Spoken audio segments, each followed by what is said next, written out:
Stuck in negative patterns with your spouse? This is what one couple in Intimacy Mastery had to say. Our communication had broken down. Through the monthly workshops and coaching, we learned to address issues constructively using our Intimacy Mastery roadmap. Don't wait. Visit intimacymastery.com. From Naples, Florida, this is a One Extraordinary Marriage show, where being busy is overdone, romancing is fun, and scheduling sex has taken the guesswork out of wondering when you're going to get some. I'm Tony DeLorenzo, your co-host, along with my beautiful wife, Elisa. From coast to coast and around the world, thank you for joining us. It's time to talk sex, love, and commitment. Give us a call or text us on the HUG hotline at 858-876-5663 or send us an email to hugs@oneextraordinarymarriage.com. In today's episode, we're addressing how to approach sensitive subjects in your marriage without triggering defensiveness or creating more distance between you and your spouse. And generally speaking, when you're approaching those sensitive topics, there might be a little bit of fear. And with that, there's an amazing quote that's attributed to Franklin Roosevelt that says, "Courage is not the absence of fear, but rather the assessment that something else is more important than the fear." And I would argue, not that I'm Franklin Roosevelt, but I would argue your marriage definitely is, generally speaking, one of those things that is more important than fear. And the fear of what those topics are going to look like. And so we're going to be talking about that in today's episode. But first, we start every episode with a hug. And, I know for a lot of you, the hug is probably your most favorite part of the episode because it's an opportunity for us to celebrate. That's right. And as I've been saying to a lot of my clients this week, we actually need to celebrate more. And this hug came from a post that was in Intimacy Mastery. And I love it because it's just short and sweet. And it was actually accompanied by a picture of this couple. They were sitting in a theater. And the note just says, "Happy 14th anniversary to the music of my world." This was written from a husband to his wife.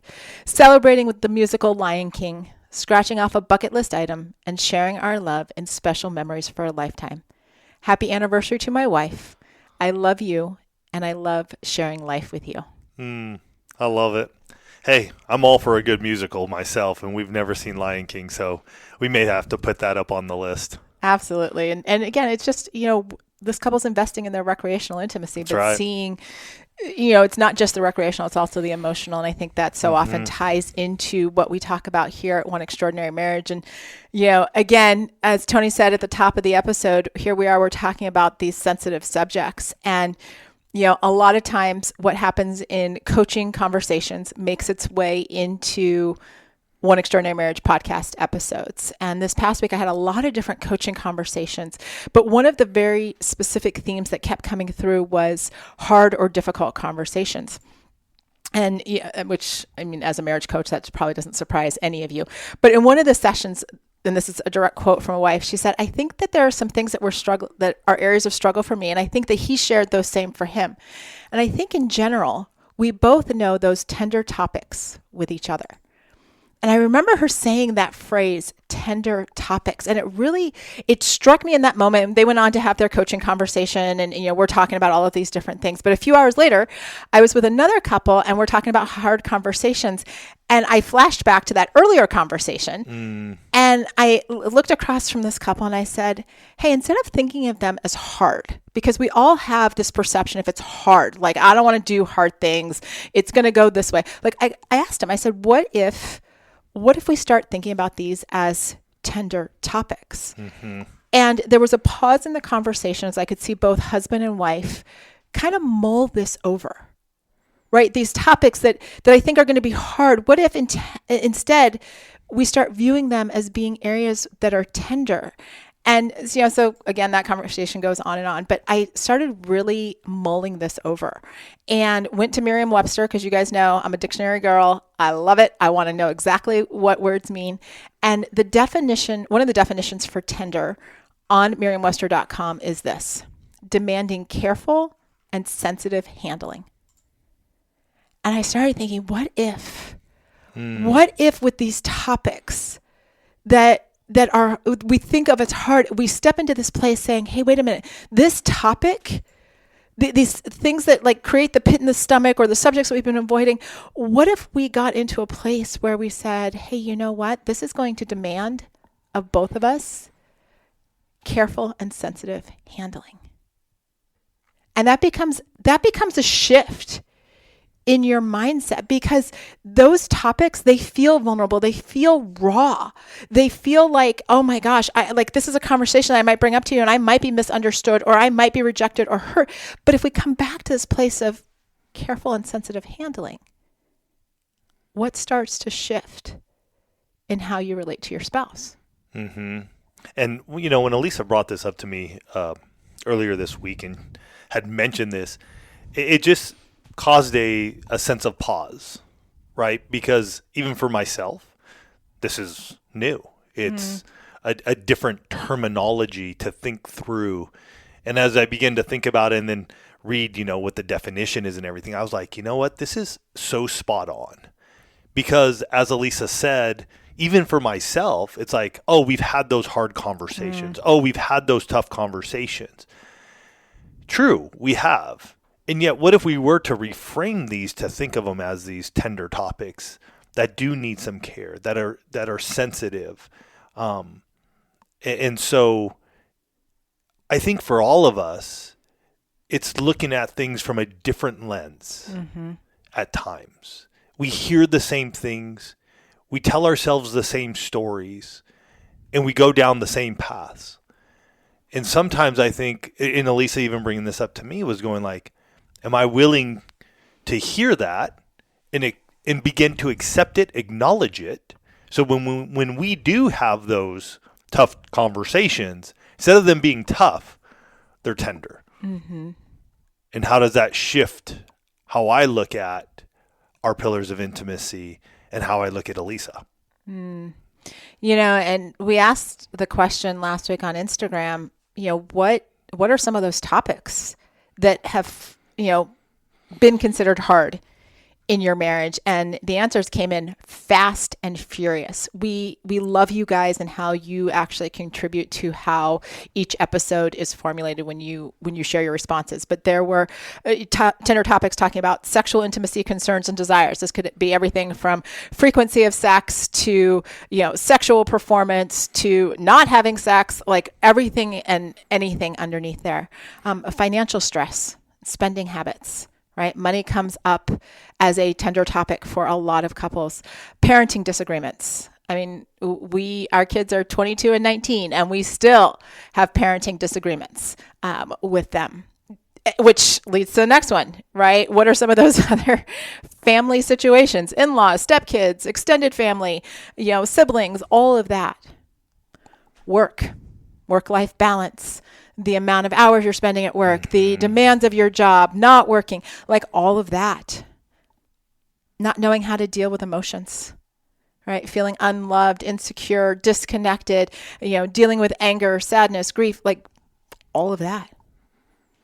Past hurts, relationships, or childhood wounds that haven't been fully resolved. Future dreams and goals that feel out of reach. Excessive drinking or other addictive, out of control behaviors. Can I share just some, because yeah, they're still here, and I just want you guys to hear this, and just as a FYI, like when we look at the one family on Instagram, it's probably like 70-30, 70 women, 30% men, and just as an understanding, a lot of these comments are coming from wives, but we have a strong and fearful group of husbands too. And so I just want to share some of these because they're still coming in, and it's still like, wow, like just dollar signs. Somebody said stepkids, frequency of sex or her initiating sex, things that have to do with their insecurities. You know, my want to keep trying for a baby. We tried and failed IVF. Oh, we've heard those stories. Finances and how to raise kids. I mean, it's just money, how to connect emotionally, not prioritizing our marriage, sexual desire and fantasy, sex and how often we have it, sex acts that might be more taboo or kinky. And I mean, of those I read, I think 80% were from the wives. And it's interesting though too, because a lot of it was money and sexual intimacy. And a lot of times even us can tend to perceive like, oh, our wives want more emotional intimacy. But just reading this reminds me how tender these topics are around our sexual intimacy, around our financial intimacy. Mm-hmm. And the thing is that when we avoid those conversations, they don't just disappear. They don't. Right? Like you can choose not to have the hard conversations. You can choose not to step into that place of approaching these tender topics. But when you do that, I will tell you as a coach and as a wife who's done that herself. So this is not just marriage coach Elisa. This is also wife Elisa who is engaged in this. They simmer under the surface, right? These tensions around these topics, they create distance, they create resentment.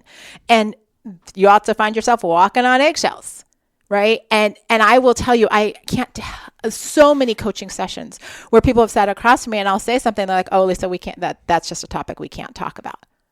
Right now in our marriage, is there something that you have that you feel like you've been walking on and it's a tender topic? And you don't need to get specific. You can go more broad. Is there something in... I will tell you the last 24 hours specifically, there's something I have been processing that I've just needed to process before I could bring it up. But beyond 24 hours, is there something even more like that? Not right now. Okay. You? No. Okay. I was just wondering, like, okay. For myself, no. I mean, I think for you and I, because we do what we do, we've been able to share. Now, I'm not saying that there hasn't been. I mean, we had a discussion, maybe it was a week or so ago, about something, and I can't even remember what it was, but it had been simmering for a bit for me. Maybe it was a little bit longer. I don't know at this point in time. But there was something that had been simmering for a little bit for me, and I finally brought it up to you. I can't remember what it was at this point in time, though, now. Yeah, sorry, short-term memory. Yeah, same. We obviously resolved it and moved forward, and we're good with it. And I want to say something because I don't want any of you listening going, oh, well, Tony and Lisa have got it all perfect. They don't have this problem. No, please hear me. We have done so many reps on getting to this point. We've done, so many people come and they criticize the show and they're like, oh, well, Tony and Lisa, they don't have any problems. No. Just right now. Like, as Tony is asking me, as we're recording this about 2 weeks into June, right now, there is nothing that falls into this category. That does not mean, people, as we're getting ready to travel and do a whole bunch of stuff, that there isn't going to be something that's going to come up that's going to fall into this category. Like, we're just talking, this is a snapshot in time. Do not hear that Tony and Elisa are perfect. Just say, okay, today when they recorded it, they didn't have anything going on.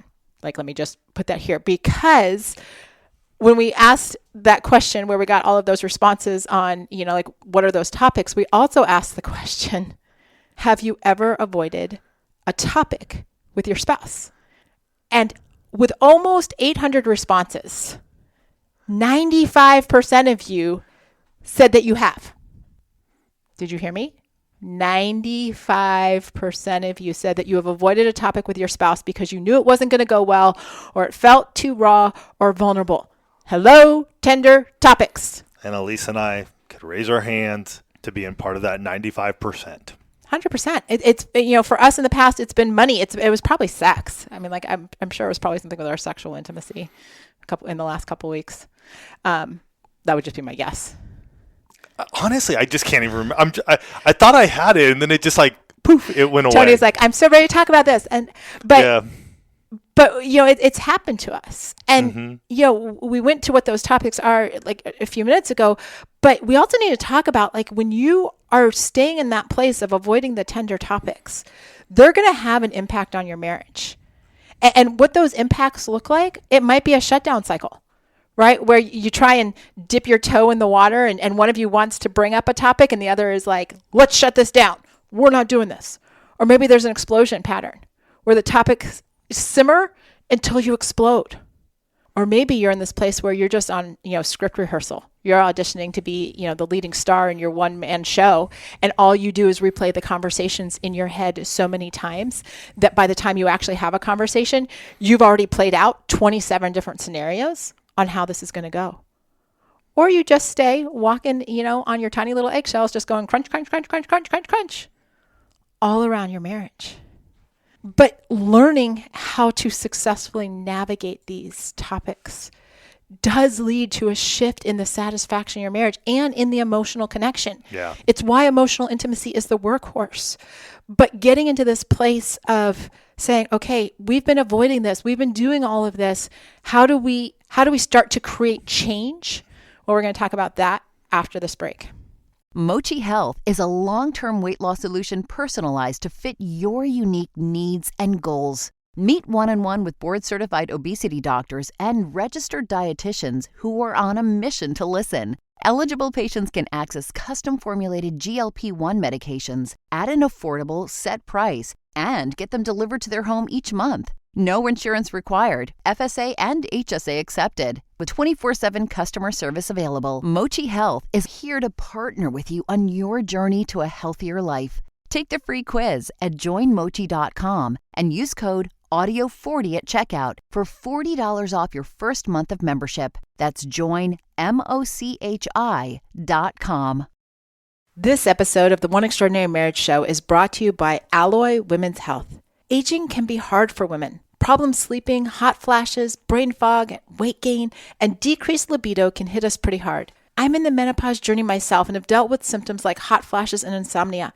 I've used Alloy for about 4 months now and love how easy it is to discuss symptoms and side effects with my doctor and get prescriptions delivered right to my door.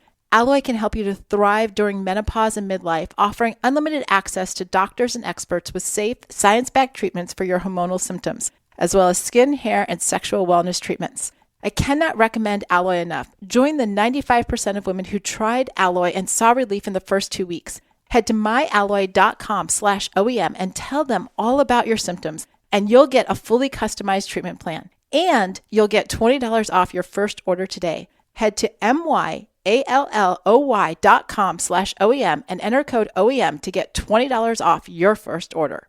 We're back, and we're discussing how to master this art of the tender topic, of being able to approach these conversations in your marriage to deepen your connection instead of creating more walls. Because I will tell you, there are enough walls in your marriage. You're good. Like, people have got all kinds of, we do not need to keep adding walls to the marriage relationship. If I, as a coach, I want everybody to envision the wall as not just a concrete wall. I want you to think of it as bricks, right? And you're either adding bricks to the wall between you and your spouse, or you're taking them down. This is not a sledgehammer type thing. Nobody like sledgehammers a wall or just, pours a concrete wall. In marriage, it's all bricks. Every action that we do is either putting a brick on the wall between the two of us or taking a brick down. Can I share, because when we were talking about this, a book that we mentioned many, many years ago that really leans into this. We talk a lot about vulnerability. Mm-hmm. And to be vulnerable, to show our true selves to our spouse, we need to begin to take off those masks that we are wearing. And the book, and I'll put a link here in the episode notes for you guys, is called Beau's Cafe. And it was a book that was written in 2009. Author John Lynch, he's actually a pastor out of Arizona. And I've read this book many a times since the first time we ever mentioned it.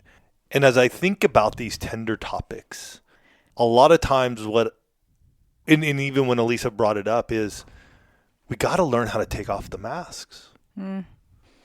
Because what we're going to share with you, you can go do it. And yet, are you willing to take off the masks that you're wearing to truly show yourself to your spouse? Because if you don't, then it's a facade. And I will tell you, having lived with masks for many years of my life, Elisa could do this stuff. She could say this stuff, and I could too. But it was another Tony. It wasn't until I got vulnerable. It wasn't until I was willing to get real with Elisa and with myself and the life I'd lived and the things I had done, and how to own up to some of that stuff and how to do a lot of work, going to coaches, counselors, other things of that nature. And so when we look at emotional intimacy, a lot of times people just want it to be a poof, a snap of the finger. We're going to have this one conversation. It's all going to be good. And yet it's a journey. Things happen. We put on another mask. this happens, we put on another mask. Maybe this is your day where you begin to go, I don't need to wear that mask anymore. It's time to take something off. Time to lay that down. So I can't articulate it as well as I'd love to in the book, but pick up the book because it was profoundly impactful for me. And as I even speak about it and us about to travel, I'm like, I need to go find my copy and read it again while we're flying. I know, it's so funny. We record in my office and I'm like, I stare at my bookshelf and I'm like, oh, is it on the bookshelf? And I color code all my books. So I'm like, I know what color it is and I don't see it in, so you either have it on your nightstand or you might have given it away over the years as well. But stepping into this place of honing your craft, developing your skills at the art of approaching tender topics.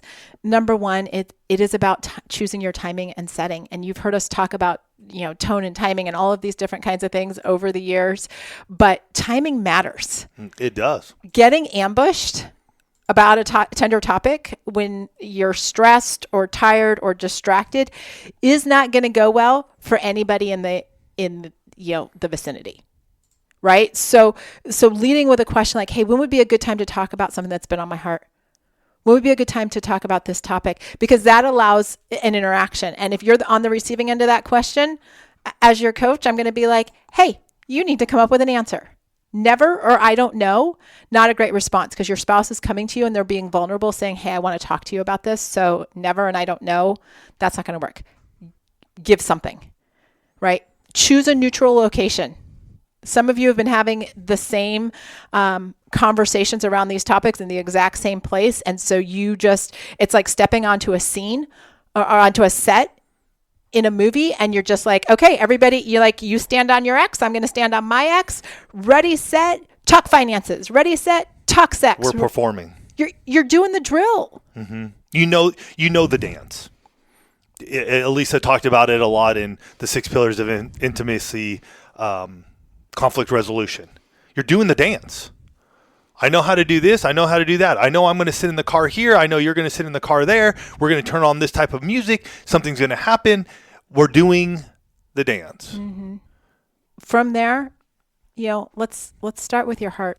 If you're the one bringing this up, you're bringing up a tender topic that feels raw or vulnerable, or you've got a concern about bringing it up. And leading with that, I tell my coaching clients all the time, it's very disarming if somebody comes to you and says, this is a really scary topic for me to bring up. As opposed to, so here you hear that versus you always, or you never. Now, you always and never, those are like adding bricks to your wall between the two of you. I'm really concerned about bringing up this topic. It scares me to even say these things out loud. That is very disarming. It actually invites the connection because you're leading with your vulnerability, not with accusations, not with demands, but in this place of, hey, this is where I'm at. Use an emotion wheel. I was flashing my emotion wheel that sits behind me on my desk so many times last week because so often these hard topics, these tender topics are like slammed with predominantly with anger, right? That's the overwhelming emotion. But when you get into this place of insecurity or overwhelm, or you're discussing a hurt or a fear that you have, all of a sudden we're using different words, which is going to get a different reaction. If you don't have an emotion wheel, get your hands on one. I actually saw Amazon the other day. I'm super excited about this. They have a pillow, a circular pillow, like a wheel pillow. And I was like, that's perfect because now it's just soft and squishy and you can hold it during a conversation. Keep your conversation short. Just doing some research on this, I saw one post that said, hey, keep it to about 20 minutes. And I was like, I love it. Means you'll have multiple conversations to get to resolution, but nobody's going to get so overwhelmed in 20 minutes that like the wheels completely fall off, right? And if you know it's only going to be 20 minutes, you can hang in there. Because some of you try and have these conversations about the tender topics and you're 4 hours into it and nobody's gotten any better. That's really hard. And you can always schedule more conversations. And then be curious. So often when our spouse, and I am guilty of this I'm guilty of this so many times, and it's something that I work on continuously, to practice curiosity over defensiveness, right?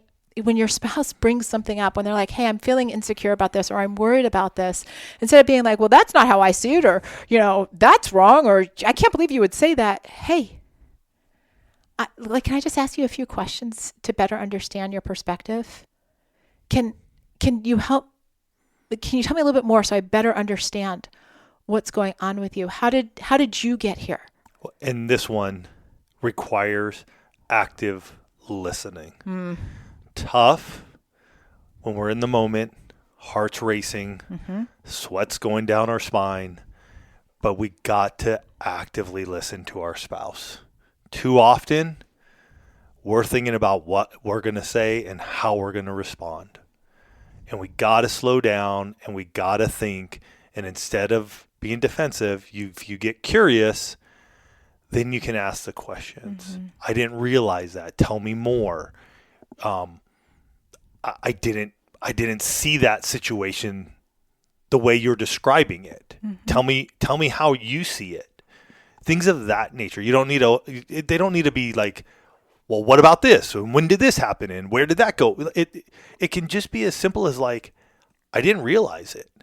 And sometimes in our humanity, we have to be willing to go like, I apologize. I didn't see that. I didn't I'm sorry. More times than not, like even answering many of you in the one family, something goes wrong here at one. And I've learned, and even for our customer care team, is just say like, I'm sorry. Like we missed it.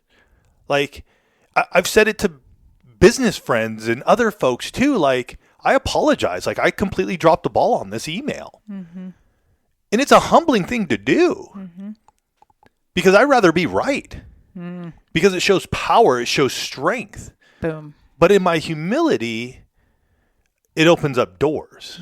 It opens up somebody to be like, oh, Tony, don't worry about it. I got your back. Like, I appreciate you. Man, that feels good. Instead of me putting up another brick on that wall and having to show that I'm strong. Am I strong? Yeah, I'm strong. I go to the gym 3 days a week. Strength-wise, I feel like I'm pretty good for a 52-year-old man. You are. You are very good for a 52-year-old man. But at the same time, we can have a tender heart and we can get curious. And I even need to hear this. Abby and Elisa were asking me something the other night and I didn't want to hear it. And it was just like, it was short. It was shallow. It was like, don't bother me. And there are times when I'll go back to Elisa and Abby and I'll say, I'm sorry for the way I acted. Had something on my mind. Wasn't, if we go to the first one, choose a timing and a setting. It wasn't a good time and it wasn't a great setting. And so if we're willing to just say these things to one another, it's a huge difference in us being able to talk and tackle these tender topics. If you've been in a place though where you're like, Tony and Elisa, I get you. I hear you. This is wonderful. I want to do it. But there's no way in heck I'm going to be bringing this stuff up to my spouse or my spouse is going to bring it up to me.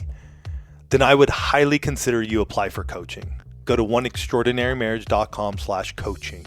Have somebody in your corner. The two of you have somebody in your corner who's working for you and with you so you can have these tender topic conversations. So you can have the extraordinary marriage you desire. Sometimes we need people to help us along for a little bit on this journey. So don't sit back and go, oh, we might be able to do it. Get some help today so that you can start moving forward, living the life, the marriage you guys both want, and addressing these tender topics together. You guys have yourselves a fantastic week. We're honored and blessed to have you part of the One family. Love you guys.